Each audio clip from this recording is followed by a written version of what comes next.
A national newspaper publisher wants to model the relationship between the salaries of its field reporters with their years of experience. They have collected data for 34 randomly selected reporters. Are they correct in thinking that a relationship does exist between one's salary and years of experience? So here the independent variable is the years of experience. That would be X. And the response variable is the salary, and this would be Y. We will first begin by doing a scatter plot to see if we can detect a linear relationship between the two variables. From the scatter plot, we get a sense for a strong positive correlation between years of experience and one's salary. So we can go ahead and run the data through the regression analysis. But before doing that, let me alert you to a common mistake, mixing up the two variables. This scatter plot shows a positive correlation too, but there is something major wrong with this. Can you detect it?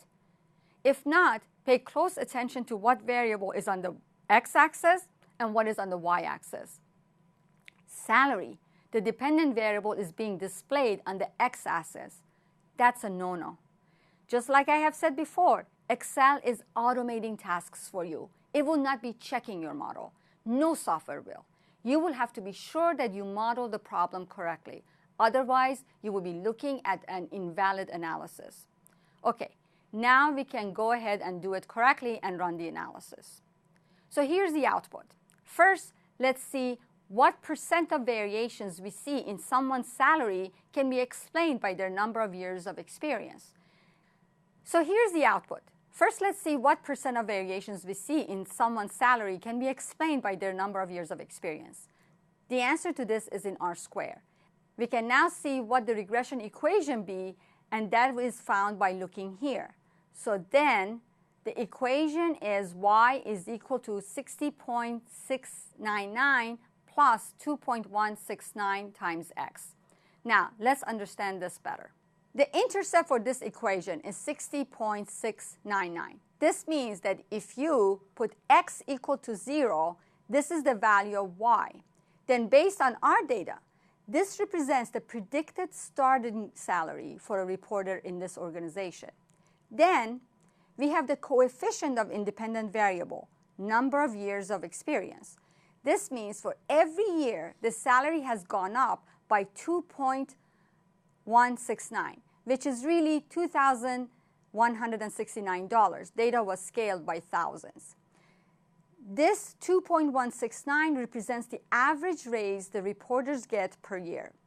Now, if I asked you, what would you expect the average salary be if I have a sample of reporters with an average of 15 years of experience, the answer will be 60.699 plus 2.169 times 15, which is 93.24.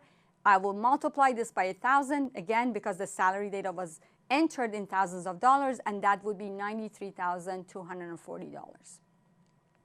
Since we have such a high value of R-square, it is not surprising that we get a very small p-value for years, highlighted in yellow. We have rejected the null hypothesis that one's years of experience has nothing to do with the person's salary. We also see in red font that salary and years of experience are highly correlated at 0.91. This is a positive correlation, as we see the sign of the coefficient for years is positive.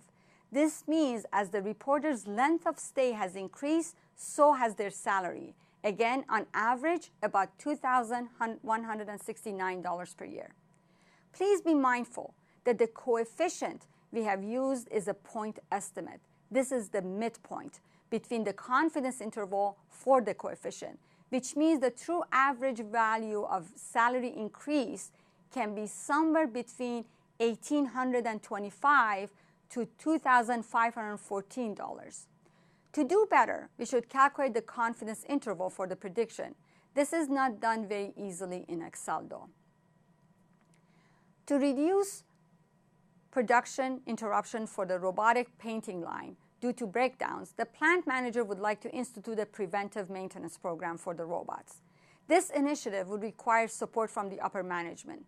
So he has collected data on hours of total downtime per month and the line's productivity. He believes he can use regression for this analysis.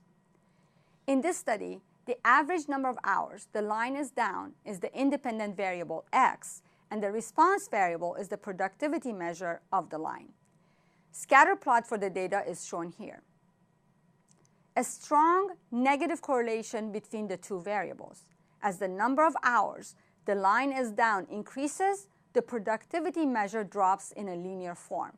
So we can apply simple linear regression to explore this relationship further. We have used Excel to analyze the data. The degree of correlation between average hours of downtime in a month and productivity are negatively correlated, and R, the correlation, is negative 0.94.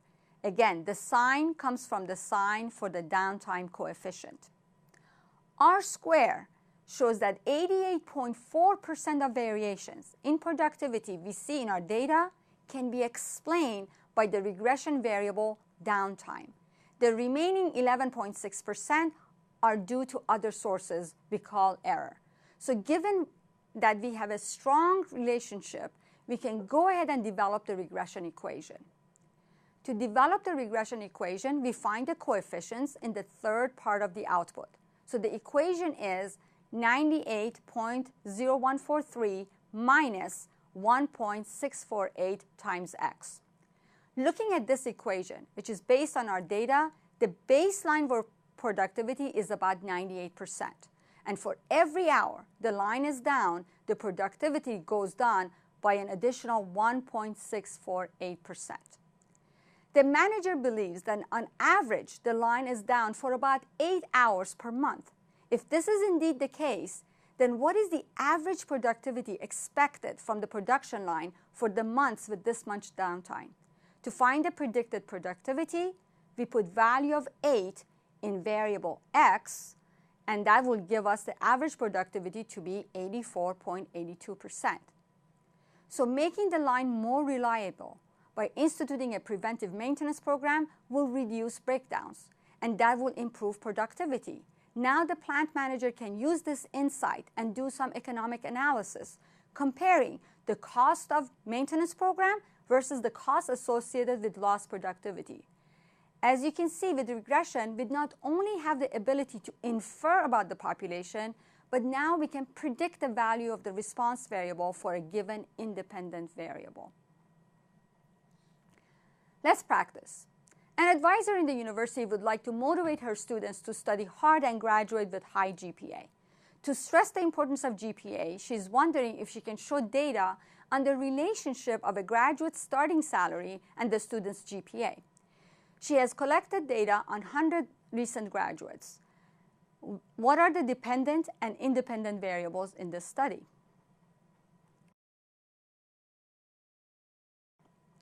The independent variable is the student's GPA, which the advisor believes influences the starting salary, so that would be the Y variable, which is the response variable. Now, based on this scatter plot, how would you characterize the relationship between GPA and starting salary? There appears to be a strong and positive relationship between GPA and starting salary. What percent of variability seen in a student's starting salary can be explained by the student's GPA? Based on our analysis, R squared is about 0.3365.